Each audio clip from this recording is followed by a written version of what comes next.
Bismillahirrahmanirrahim. Assalamu alaikum dear students. Our today's topic is Ode to a Nightingale by John Keats. It's here and today we'll do Canto 3 means stanza number 3.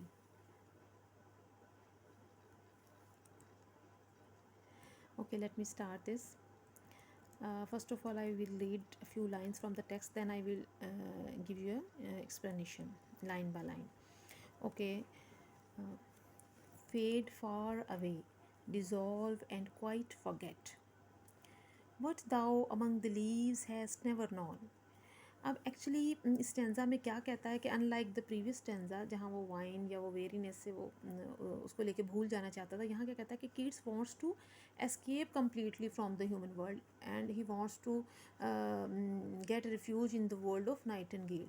Okay, fade far away, dissolve and quite forget. क्या कि Keats wants to escape completely from the human world.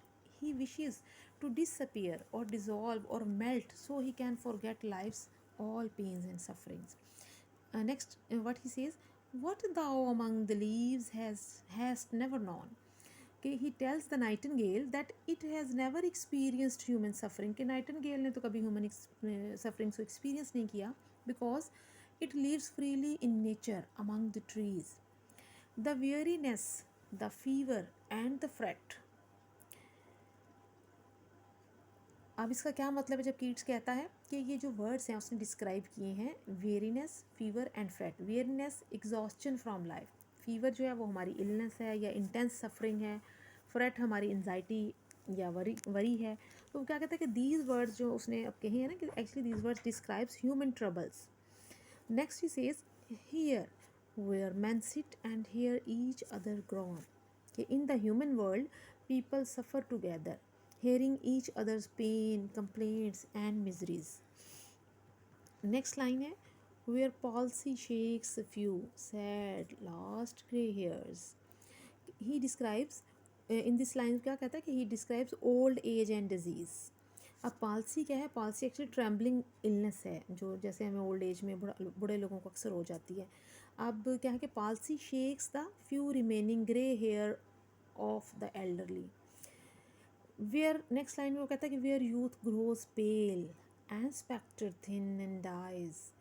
अब even वो क्या कहता है कि old age में तो जो भी होता है, ग्रे बाल हैं, पालसी की वजह से वो भी झड़ जाते हैं, जो भी प्रॉब्लम्स आते हैं, कि इवन जो यूथ है, young people even become weak, pale and die early often from illness. ठीक है, यंग लोगों के साथ भी ये प्रॉब्लम आ सकती है और ये एक बिटर रियलिटी है लाइफ की. नेक्स्ट लाइन में किड्स क्या कहता है कि where but to think is to be full of sorrow. क्या कहता है कि simply thinking about life makes people sad. कि जब ज़िंदगी के बारे में सोचते हैं तो पीपल सैड हो जाते हैं because life is full of suffering and disappointments. In next line he says and leaden eyed despairs. Leaden eye means heavy eyes, tired eyes यानी थकी हुई, ठहरी हुई, बेकैफ, जैसे शीशा भरी, grey eye. Despair weighs people down emotionally. Next line में कहता है कि where beauty cannot keep her lustrous eyes. अब क्या है कि वो क्या कहता है कि ब्यूटी जो है, देखें वो एन्चेंटिंग होती है ना, ब्यूटी एन्चेंटिंग होती है, एलोर करती है, एलोरिंग होती है. अब उसने कहा कि ब्यूटी भी in this world does not last for ever. Time eventually destroys youth and attractiveness. यानी यूथ हमारी ब्यूटी है, अट्रैक्टिवनेस होती है, वो भी आखिरकार वक्त के साथ साथ जो होती हैं ख़त्म हो जाती हैं. तो इसलिए कीट्स ने क्या कहा कि beauty cannot keep her lustrous eyes. और नेक्स्ट लाइन में वो कहता है और new love pine at them beyond tomorrow. क्या? और new love pine at them beyond tomorrow. वो कहते हैं लव इज़ आल्सो टेम्परेरी.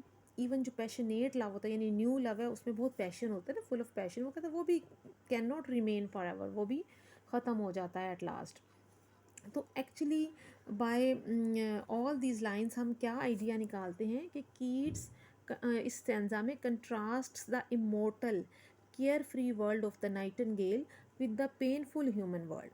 वो क्या कहता है कि human world is full of sufferings, fret, woes, worries, but in contrast जो नाइटिंगेल की वर्ल्ड है वो इमोर्टल है, केयर फ्री है, ठीक है, और हैप्पी है और ब्लिसफुल है.